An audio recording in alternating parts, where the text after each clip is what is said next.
এবার তো premier league থেকে প্রিমিয়ার এর আইকনিক প্লেয়ার বলা হয়, মানে এত বছর তো লিভারপুলের আইকনিক প্লেয়ার বলা হয়, প্রিমিয়ার লিগে যার খেলা মানে খুবই একটু নন্দন ছিল, সেই প্লেয়ারটা তো এখন ক্লাব থেকে চলে যাওয়ার মধ্যে শোনা যাচ্ছে। এটা কি মোহাম্মদ সালাহ কথা বলতে চাচ্ছেন? হ্যাঁ, তুই তো বুঝতে পারছো। আচ্ছা, মিশরের কিং বলা হয় যাকে, মোহাম্মদ সালাহর মাধ্যমে মিশরের ফুটবলের এই একটা সাফল্য চলে আসে।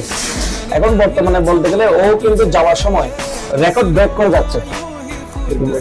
রেকর্ড বলতে প্রিমিয়ার লিগ ইতিহাসে মোহাম্মদ সালাহ লিভারপুলের জার্সি এখন পর্যন্ত 281টা গোল এবং অ্যাসিস্ট করেছে, যা এখন পর্যন্ত এই প্রিমিয়ার লিগ ইতিহাসে সর্বোচ্চ।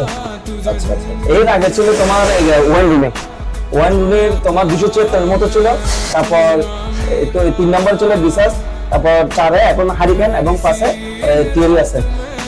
ঠিক আছে, অন্য রেকর্ড বলা যায় যাকে। হ্যাঁ, এখন আসলে সালাহ যদি প্রিমিয়ার লিগ থেকে চলে যায় আসলে একটা আলো চলে যাবে প্রিমিয়ার লিগের, কারণ লিভারপুলের যখন যারা খেলা দেখে, লিভারপুলের প্রিমিয়ার লিগ দেখে, তারা সবাই কিন্তু সালাহর খেলাটা অনেক উপভোগ করে আর কি। সালাহ আসলে দুর্ভাগ্য বলা যায়, এই মৌসুম থেকে মনে হয় ওকে কম ম্যাচ টাইম পাইছে। তারপরেও মোটামুটি এখন দেখা যাক কি হয়। ও মনে হয় ইন্টার মিয়ামির কথাবার্তা চলতেছে, মনে হয় ট্রান্সফার মার্কেটে আমরা যতটুকু শুনছি। দেখা যাক। সে পর্যন্ত